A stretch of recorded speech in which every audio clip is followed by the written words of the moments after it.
O tema de hoje é sobre o Karl Popper, que é um filósofo frequentador do Círculo de Viena, mas, observe, ele não era um adepto das ideias do Círculo de Viena. Por que eu resolvi falar especialmente do Popper diretamente? Porque a filosofia dele tem muita ligação com a filosofia de um filósofo que você já conhece, o Hume. E eu quero mostrar para vocês como a filosofia do Hume é uma coisa prática.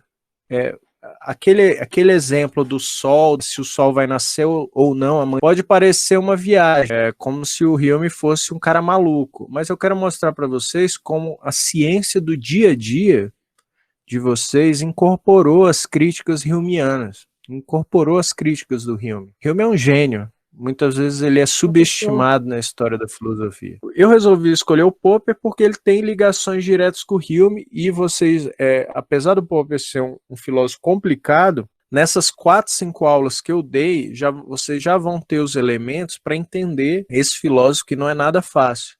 Não é todo mundo que entende.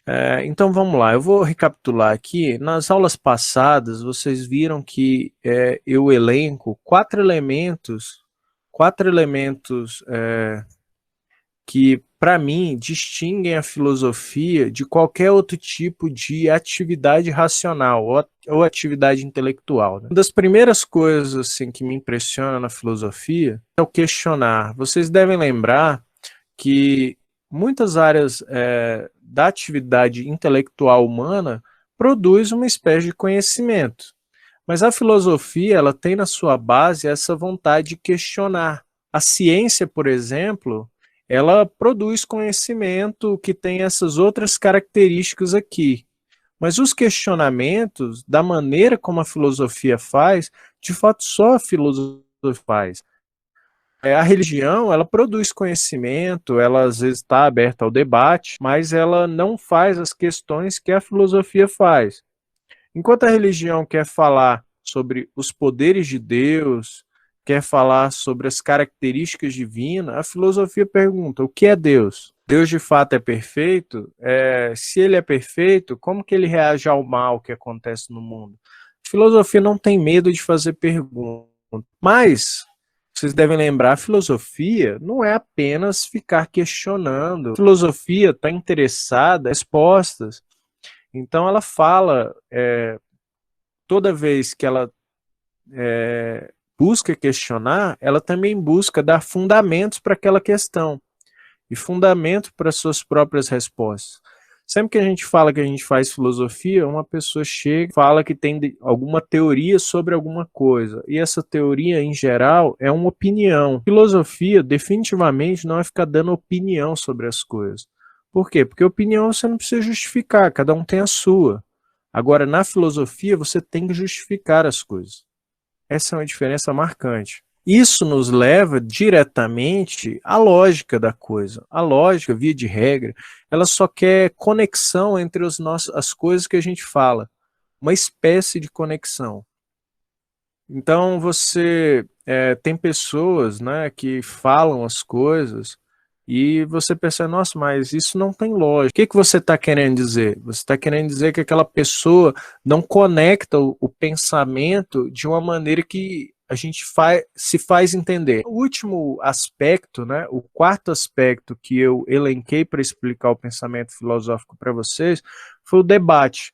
A filosofia não é uma atividade solitária em que a pessoa fica pensando no alto de uma montanha. A filosofia, ela quer debater, quer conversar com as pessoas, quer saber as razões. Então, esse para mim é o quarto elemento que nos leva a caracterizar o pensamento filosófico de uma maneira diferente de qualquer outro tipo de pensamento.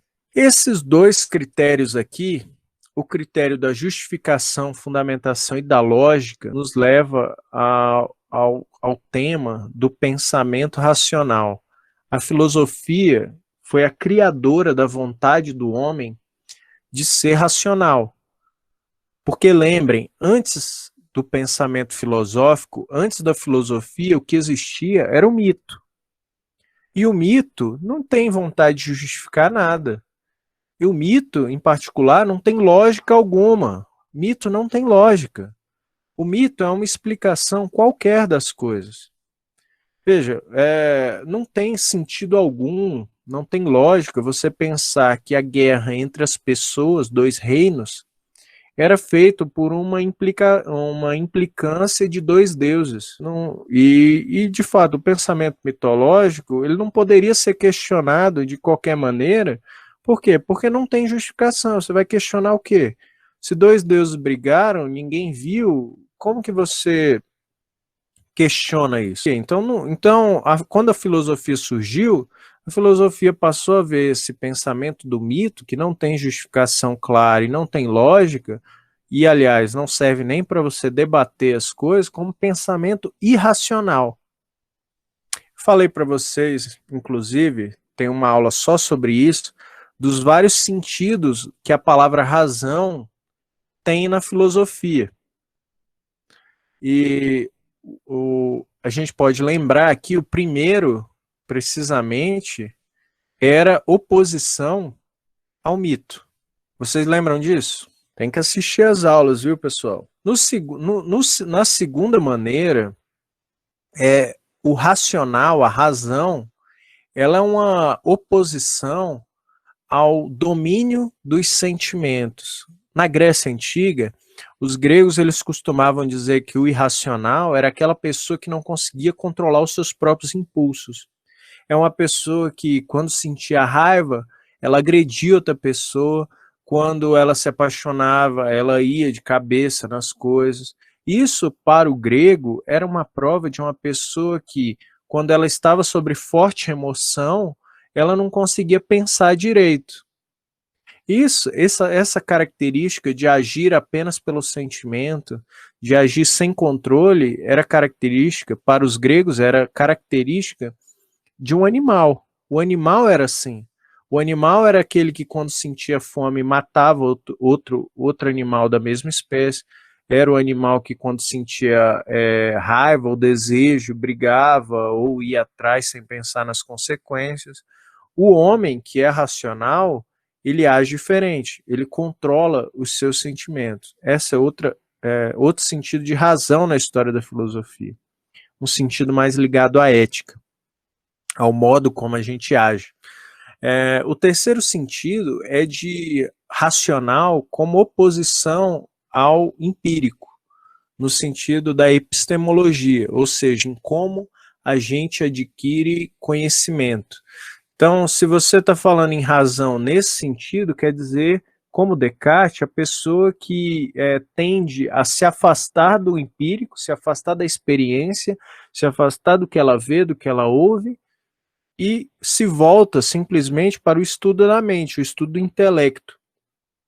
Então esse é o outro sentido da razão. O quarto sentido, que é o que a gente vai parar hoje, é o sentido da razão como uma espécie de pensamento matemático. Hoje é algo que a gente já não fala tanto, mas na Grécia Antiga, ser filósofo e ser matemático era a mesma coisa. Não era diferente. Na escola de Platão estava escrito: aquele que não sabe matemática não entre aqui. A pessoa era obrigada a, digamos, ser matemático e ser filósofo iguais, eram coincidentes, entendeu? Hoje em dia a gente tem esse grande filósofo francês aqui, Alain Badiou, fala expressamente que fazer filosofia é fazer matemática. E daí ele fala de uma maneira engraçada, né? O que ele fala vai desagradar os matemáticos e vai desagradar os filósofos. Mas ele está certo. Por quê? Porque a filosofia ela nasceu junto com a matemática e se desenvolveu, e desenvolveu muitas coisas junto com a matemática.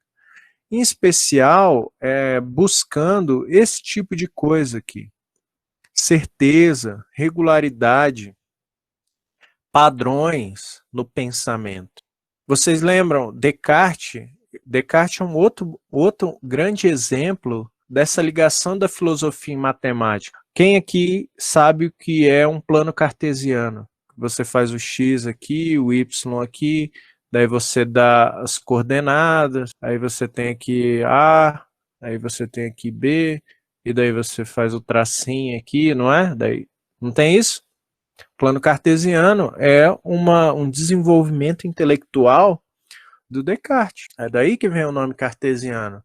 O grande filósofo. E a maneira como o Descartes faz filosofia é bem matemático, né? Porque ele quer passar passo a passo, como o matemático vai de número em número, pequenos passos para sempre manter a certeza, manter uma regularidade e não errar no caminho, né? O mais importante. Então, a razão e o pensamento matemático são duas coisas muito conectadas. Em especial, pessoal, é conectada com um grande, digamos, instrumento filosófico que é a lógica.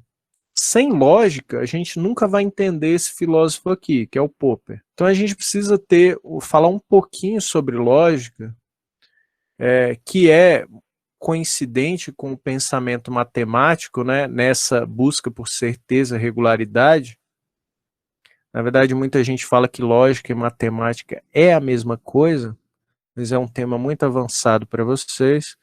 O que a gente precisa entender apenas é que lógica é um sistema, um instrumento para o estudo do raciocínio correto, ou do bom raciocínio.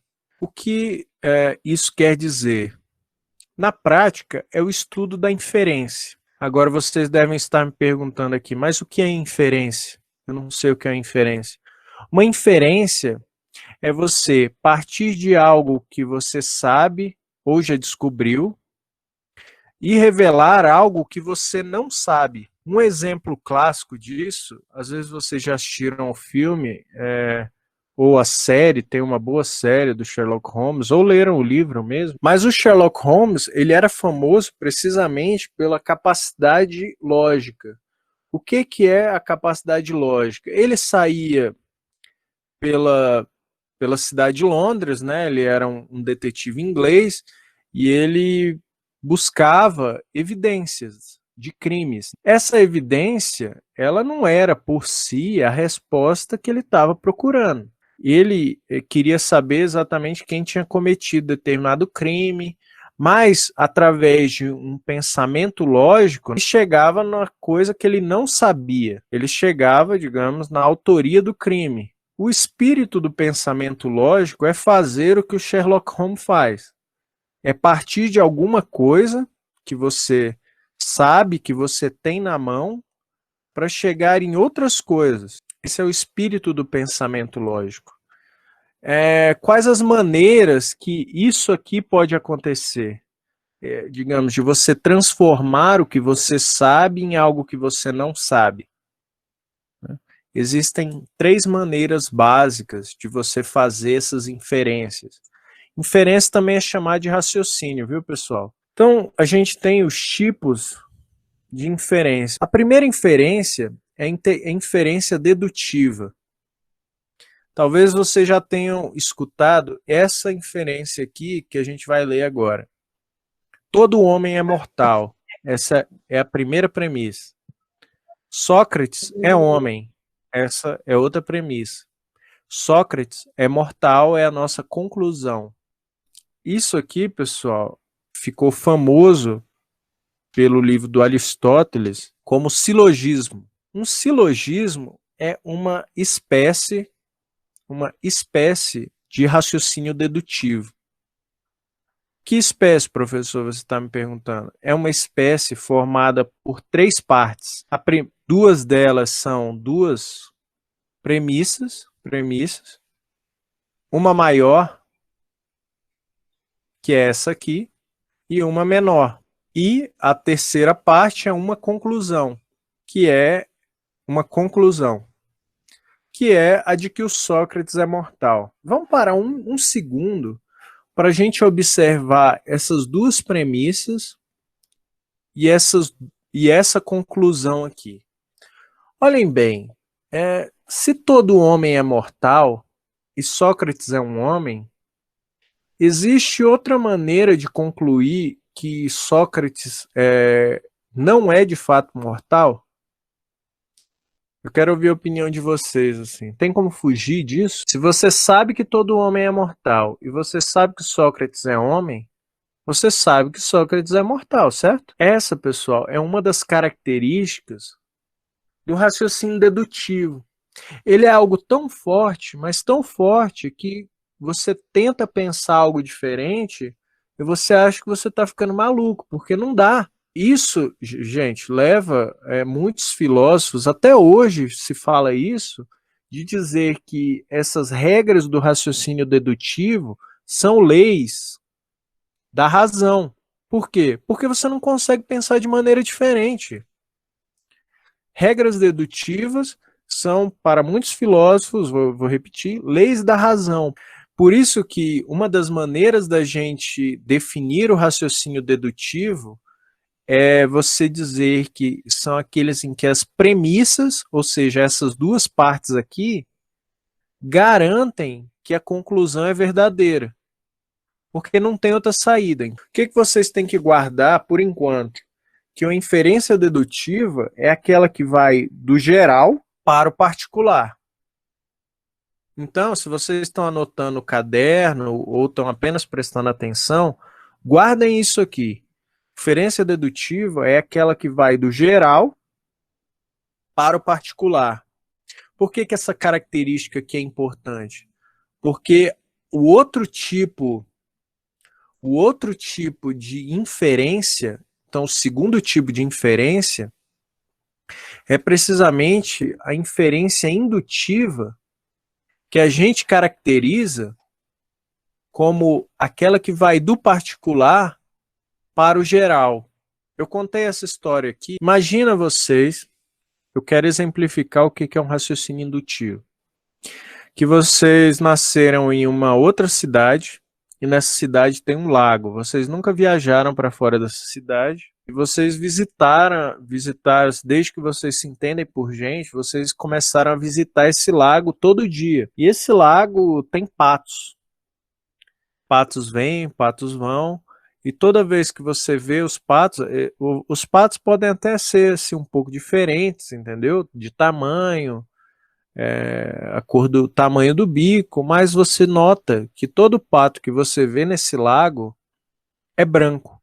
Sempre. Você passa assim, então, eu coloquei aqui o exemplo, né? Isso aqui, pessoal, é um pato. Você vai dos seus 2 anos até, pode ser 18 anos, olhando aquele lago. Então você ficou lá 16 anos, todo dia indo naquele lago e só viu pato branco. Só viu um pato que era branco. Daí você, na sua cabeça, você está pensando de maneira indutiva, viu aqui? Você fala, bom, eu só vi pato branco, então eu acho que todos os patos são brancos. As premissas você colheu durante 16 anos. E a conclusão é essa, todos os patos são brancos. Agora eu quero ouvir vocês. Qual é o problema desse raciocínio aqui? Veja que aqui a gente está falando de 16 anos, né?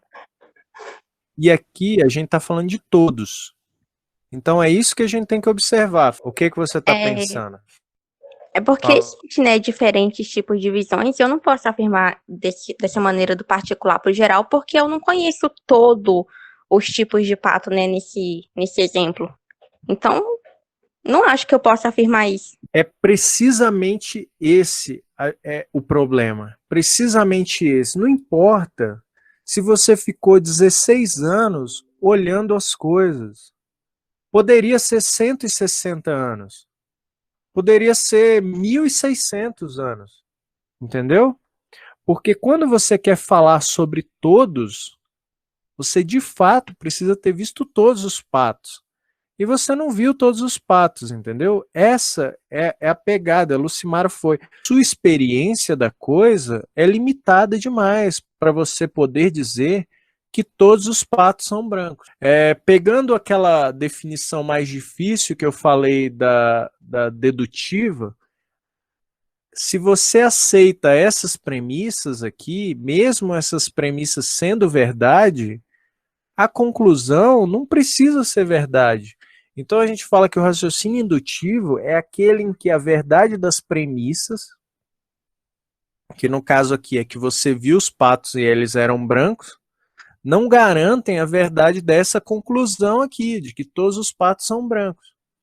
Isso já nos deixa essa abertura, né, desse particular para o geral, de que o raciocínio indutivo, ele não é um raciocínio que te dá certeza. Essa é a parte importante de guardar. O raciocínio indutivo, ele só te dá uma probabilidade. O raciocínio indutivo é o raciocínio da probabilidade e não da certeza. Vou colocar aqui. Não dá. Então vocês já entenderam, pessoal, as duas formas mais fortes e mais usadas de se raciocinar. É óbvio que na vida da gente, a gente raciocina bastante indutivamente. Ninguém passa o dia inteiro raciocinando dedutivamente, porque a maneira como a gente adquire conhecimento para a vida é uma maneira indutiva, né? Por exemplo, se eu tô com sede, eu vou na geladeira porque eu acredito que tem água na geladeira. Confio nisso. Mas eu tenho certeza disso? Não. É apenas provável, entendeu? Agora, se eu tivesse feito uma dedução, aí a dedução me daria certeza. Então, essa é uma diferença crucial, e não esqueçam disso, porque é forte para a gente entender o Popper. O terceiro tipo de raciocínio é o que a gente chama de raciocínios abdutivos. É o terceiro tipo. E pensem aqui nesse exemplo. Essa parte aqui são as premissas e essa parte aqui é a conclusão. Se choveu, a calçada fica molhada. A calçada hoje está molhada. Isso significa, conclusão, choveu. Qual é o problema desse raciocínio aqui? Vocês sabem também. Alguém pode ter pegado um balde de água e ter molhado a calçada, não significa que choveu. É precisamente isso. A calçada poderia muito bem estar molhada por outros motivos, que não esse da chuva. Isso aqui, se vocês quiserem guardar na lógica clássica, isso bem aqui é conhecido, esse raciocínio, raciocínios desse tipo, são conhecidos como falácia da afirmação do consequente. É um dos vários tipos de falácias que existem. Falácias, pessoal, são raciocínios, eu vou colocar só raciocínio, falho ou errado. Erros de Errado de argumentação. pode ser erros de argumentação. Exatamente. Um argumento e um raciocínio, Camille, são sinônimos, viu? Inferência, raciocínio e argumento é tudo sinônimo, ok? Mas isso que a Camille falou também. Falácias são erros de argumentação. Vejam aqui, tudo bem, eu acabei de falar, se isso é um erro de argumentação, como que eu posso dizer que isso é uma espécie de raciocínio abdutivo? Esse raciocínio, pessoal, é um raciocínio criado pelo Charles Sanders Peirce, um filósofo americano bem famoso, criador da semiótica, da linguística. Ele era um cara bem esperto, matemático também, lógico. Criou esse tipo de raciocínio abdutivo porque ele acreditava que essa era a real maneira como a gente faz ciência e como a gente pensa no dia a dia. Ele não acha que é indutivo propriamente dito, embora o raciocínio abdutivo e o indutivo tenham semelhanças, em algum sentido. Porque ele achava que você, tendo esse raciocínio aqui, você poderia ficar acrescentando novas premissas que você ia descobrindo, entendeu? Por exemplo, você afirmar que choveu com base nessas duas premissas parece muito errado, né? Mas se você observar que o telhado das casas está molhado, ou as plantas estão molhadas, aí já fica mais provável você dizer que choveu, certo? Você vai adicionando novas premissas que confirmam essa conclusão. Por isso que um dos nomes que o Peirce deu para, e outros filósofos deram para esse tipo de raciocínio abdutivo, é a inferência da melhor explicação. Quer dizer que é a única explicação, como no raciocínio dedutivo? Não. Quer dizer que é só a melhor. Entendeu? É apenas uma maneira de raciocinar. Da mesma maneira como o raciocínio indutivo, a verdade das premissas, se você aceita essas premissas aqui como verdadeira, não garante que a conclusão é verdadeira. Então, o raciocínio abdutivo e indutivo, juntos, eles são muito mais fracos do que o raciocínio dedutivo.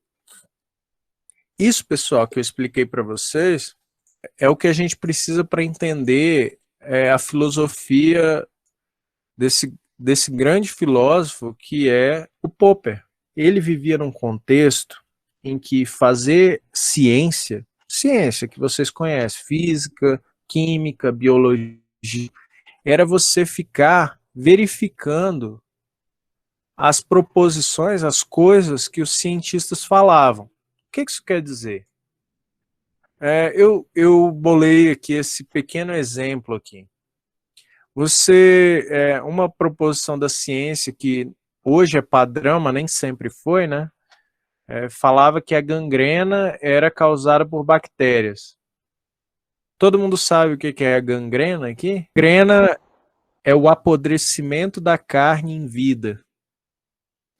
Digamos, você fez um corte, não tratou aquele corte e os seus membros começam a apodrecer. A gangrena já foi um grande problema em grandes guerras, por exemplo, Primeira Guerra Mundial, Segunda Guerra Mundial, tinha muita gangrena, porque a pessoa não conseguia lavar o seu ferimento. E nas guerras passadas, mais ainda. Por quê?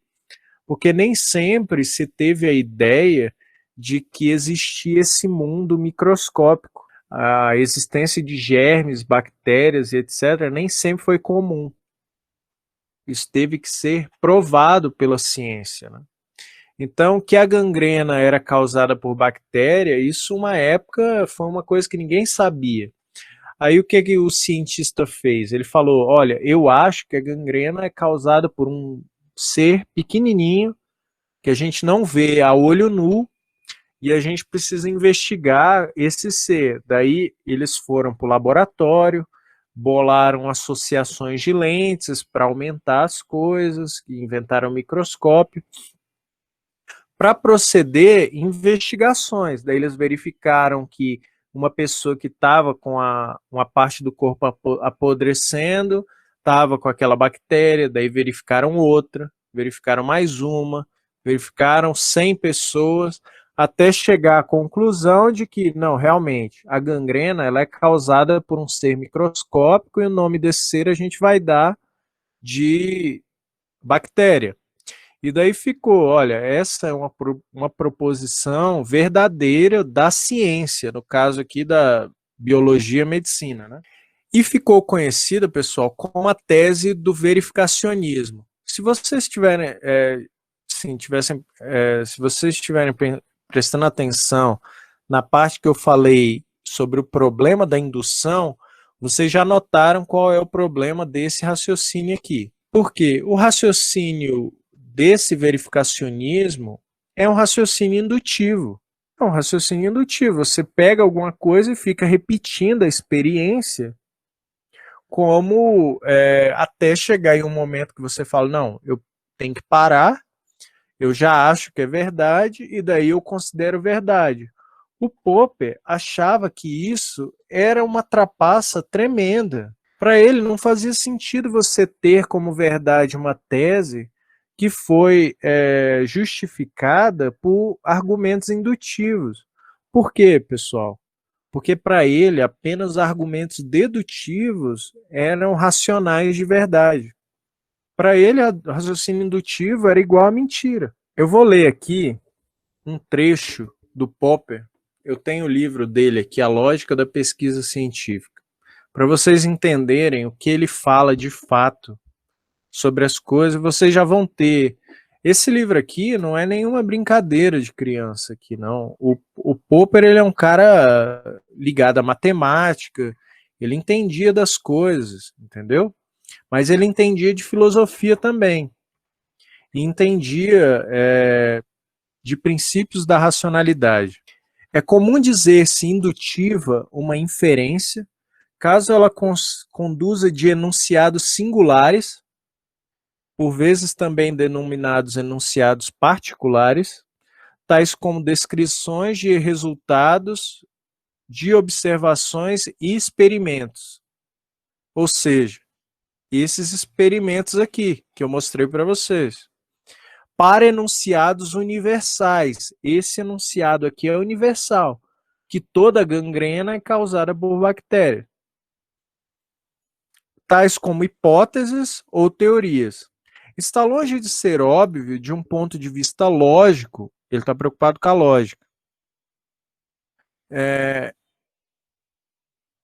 Haver justificativa no inferir enunciados universais de enunciados singulares, independente de quão numerosos sejam esses. Então, pessoal, não importa se aqui, nesse caso da gangrena, a equipe de pesquisa tivesse feito 20.000 experimentos. Para ele não importa, porque o raciocínio continuaria sendo indutivo.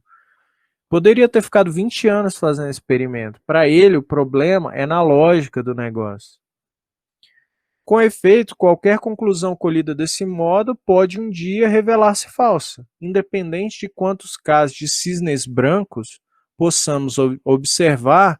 Isso não justifica a conclusão de que todos os cisnes são brancos. Eu dei o exemplo para vocês com patos, porque no Brasil é muito difícil a gente ver cisne. A questão de saber se as inferências indutivas se justificam em que condições é conhecida como o problema da indução. Vocês acabaram de conhecer um dos grandes problemas da ciência, pelo menos da parte filosófica da ciência, que é o problema da indução, ou o problema do raciocínio indutivo. Ora, o princípio da indução não pode ser uma verdade lógica. De fato, se existe algo assim como um princípio lógico, não haveria problema da indução. Em tal caso, todas as inferências indutivas teriam que ser encaradas como transformações puramente lógicas ou tautológicas, exatamente como as inferências no campo da lógica dedutiva. Então aqui fica claro que para ele lógica de verdade é só lógica dedutiva. Ele não acha que a lógica indutiva seja de grande valor, entendeu?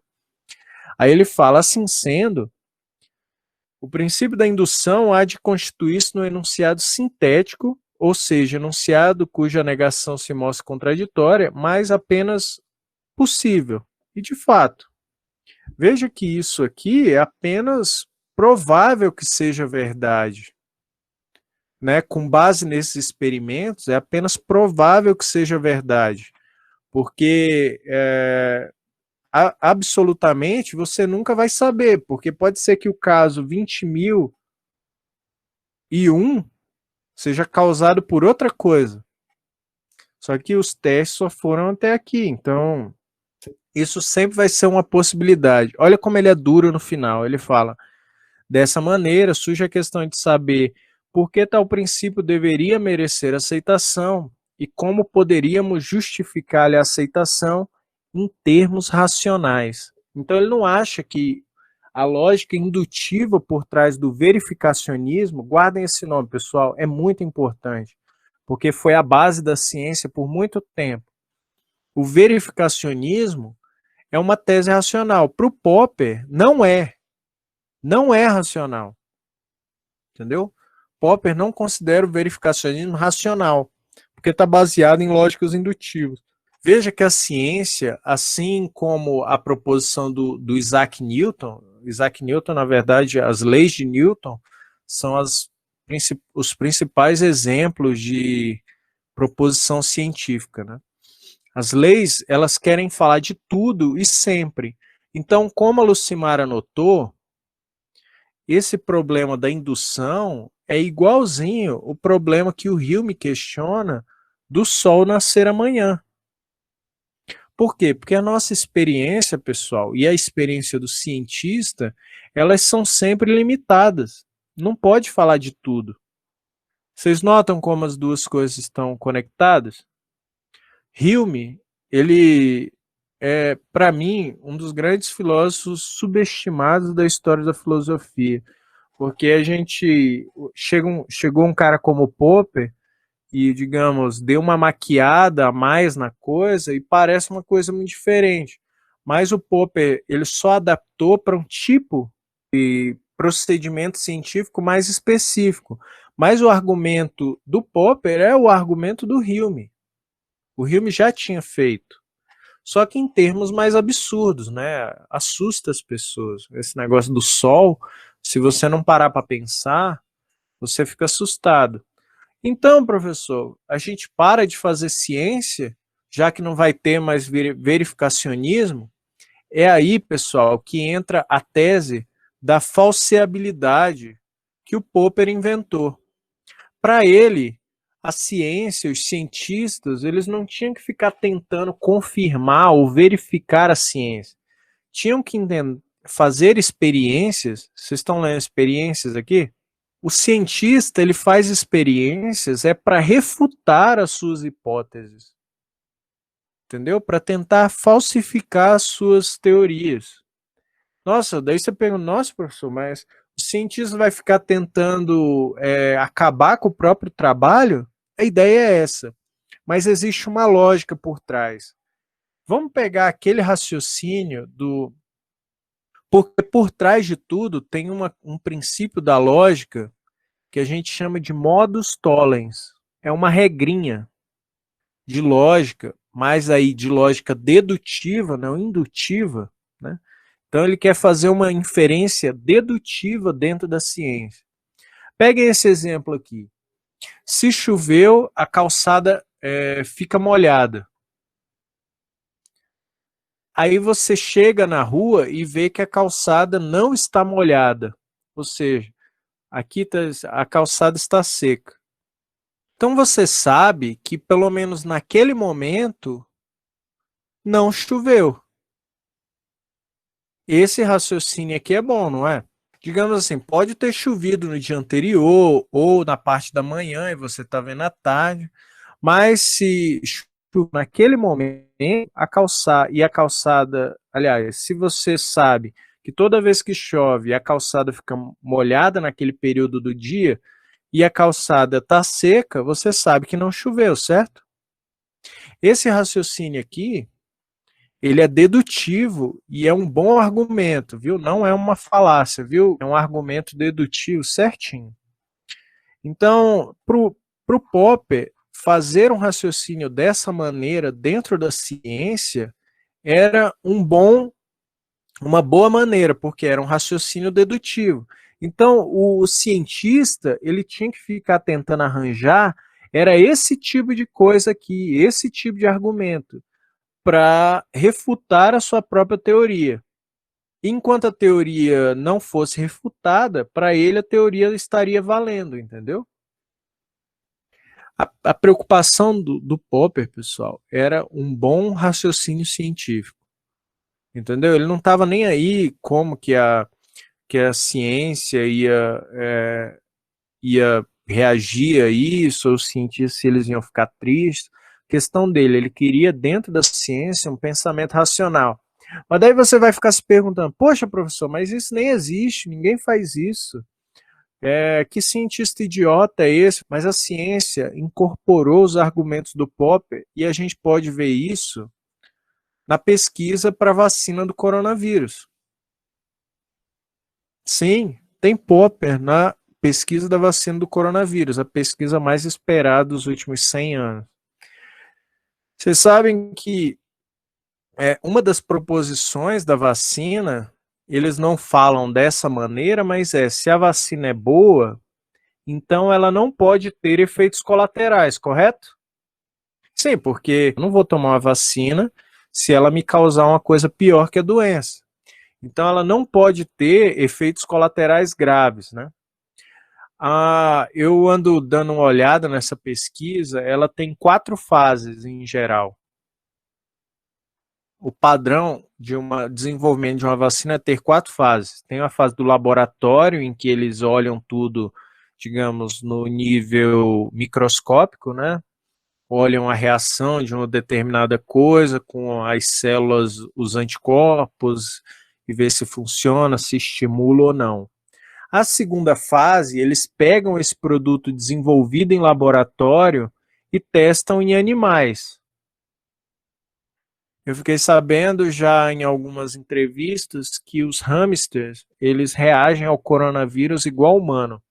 Mesma taxa de mortalidade, os mesmos sintomas, o mesmo tempo de reação, o mesmo tempo, mesmas pessoas são assintomáticas. E depois, se deu certo, eles passam a testar em humanos,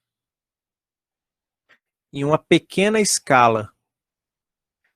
E no fim, é a quarta fase, eu acho que essa vacina de Cambridge, ela está nessa quarta fase aqui. E nessa fase, eles aplicam nas pessoas, pessoal, para saber precisamente se vai ter efeito colateral. Se eles notam, inclusive eu acho que na de Cambridge teve um sujeito que teve um derrame enquanto tomava vacina, aí ele falou, peraí, derrame? Isso, se isso fosse confirmado, aí falou, sim, a vacina causa derrame. Aí pronto.